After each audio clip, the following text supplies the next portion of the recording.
Shalom, selamat pagi Bapak Ibu yang sama-sama dikasih Allah.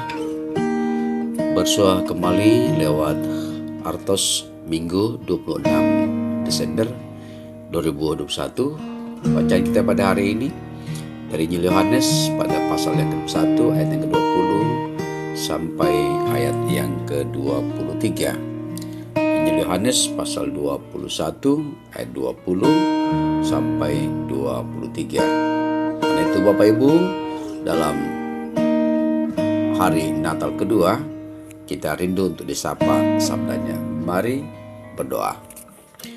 Di hari Natal kedua ini Allah, pada minggu yang Allah telah anugerahkan bagi kami, kembalikan mensyukur akan penyertaan-Mu. Kami fokus pada karya penyertaan Tuhan bagi seluruh ciptaan Tuhan. Kami rindu untuk disapa sabda-Mu. Bersabdalah, karena kami tersedia mendengar. Dalam nama Tuhan Yesus kami berdoa. Amin. Yohanes pasal 21 ayat 20 sampai 23, murid yang dikasihi Yesus.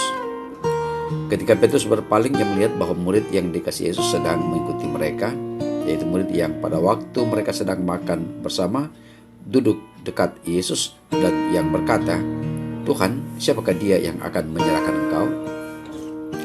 Ketika Petrus melihat murid itu, ia berkata kepada Yesus, "Tuhan, apakah yang akan terjadi dengan dia ini?" Jawab Yesus, "Jikalau aku menghendaki supaya ia tinggal hidup sampai aku datang, iya, itu bukan urusanmu. Tetapi engkau ikutlah aku." Maka tersebarlah kabar di antara saudara itu bahwa murid itu tidak akan mati. Tetapi Yesus tidak mengatakan kepada Petrus bahwa murid itu tidak akan mati, melainkan, "Jikalau aku menghendaki supaya ia tinggal hidup sampai aku datang, itu bukan urusanmu." Demikian sabda Allah.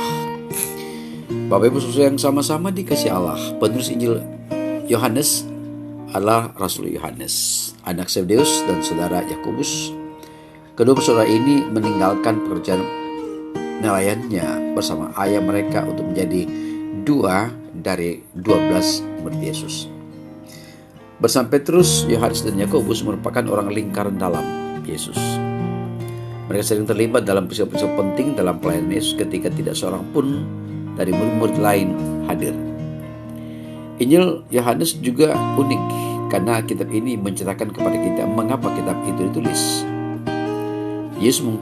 Yohanes mengungkapkan supaya yang tercantum di sini semua yang tercantum di sini telah dicatat supaya kamu percaya bahwa Yesuslah Mesias Anak Allah, dan supaya kamu oleh imanmu memperoleh hidup dalam namanya. Dengan jelas Yohanes ingin berbuat lebih banyak lagi daripada sekadar memberikan kepada pembacanya fakta tentang Yesus. Tujuannya adalah untuk membawa kita mengenal Yesus sebagai Mesias yang dikirim Allah, dan untuk pertama menerima tawaran pengampunan dosa dan karunia hidup kekal daripadanya. Bapak Ibu saudara yang sama-sama Allah kasih, perikop bacaan kita berbicara masalah fokus pada tugas. Tema fokus pada tugas. Setiap murid Tuhan Yesus memiliki tugasnya masing-masing. Petrus dipanggil untuk menjadi gembala bagi umat Tuhan. Paulus menjadi pengabar Injil bagi bangsa-bangsa non-Yahudi. Setiap tugas pun memiliki konsekuensi atau penderitaannya masing-masing. Petrus dinubuatkan Yesus tentang penderitaan dan kematiannya.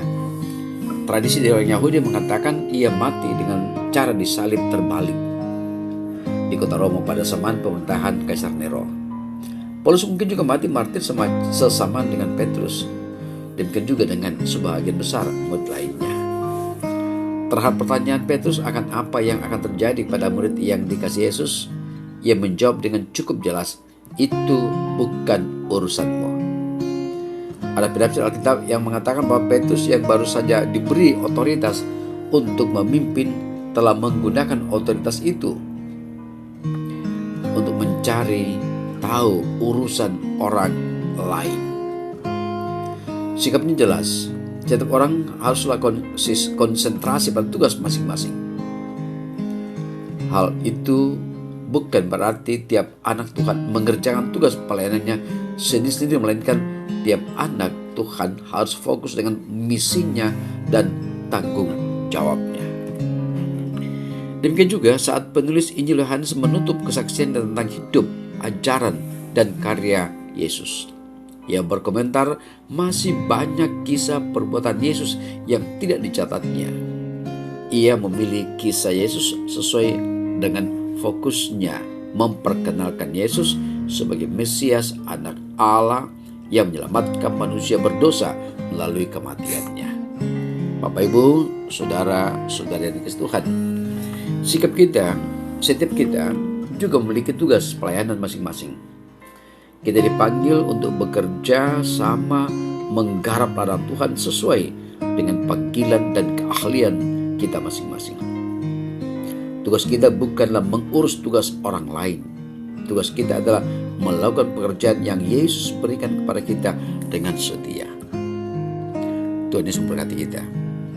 Amin. Mari Bapak Ibu berdoa. Pada minggu ini Allah, hari Natal kedua, kami kembali diingatkan soal tanggung jawab masing-masing orang fokus pada tugasnya dalam kerangka kebersamaan mewujudkan karya penyelamatan Allah. Kiranya lewat minggu atau hari Natal kedua ini, kami pun diingatkan untuk fokus mengapa Yesus datang ke dunia. Allah yang telah menjadi daging, semata-mata fokus untuk penyelamatan, penebusan. Bapa di surga, Roh Kudus kini memampukan kami umat-Mu memaknai tema minggu ini, khususnya hari ini, fokus pada tugas. Masing-masing umat Allah diberi talenta, diberi karunia, keterampilan, skill, dan pula ladang yang berbeda-beda. Namun semua itu diikat dalam satu kesatuan, menghadirkan karya penyelamatan Allah. Kami doakan segenap umat Tuhan dalam kehidupan mereka masing-masing, warga jemaat Tuhan, kaum keluarga, saudara-saudara, anggota kerukunan, warga masyarakat di mana kami ada dan berada. Roh Kudus menuntun, membimbing kami sehingga masing-masing memahami tentang keragaman tanggung jawab, namun diikat dalam satu kesatuan cinta kasih Allah. Baik sebagai petani, sebagai pedagang, sebagai pendidik, sebagai kepolisian, sebagai bagian dari tentara, anggota legislatif, para aparat, para pejabat, pula para pejabat di gereja. Berkati masing-masing kami Allah sehingga kami memahami keberadaan kami, tanggung jawab kami, fokus pada masing-masing tanggung jawab untuk menghadirkan kebersamaan, baik sebagai warga gereja maupun sebagai warga bangsa dan warga masyarakat. Inilah doa kami ya Allah. Permohonan kami dan syukur kami dengarkanlah karena semua kami alaskan dalam nama Yesus Tuhan kami hidup. Amin.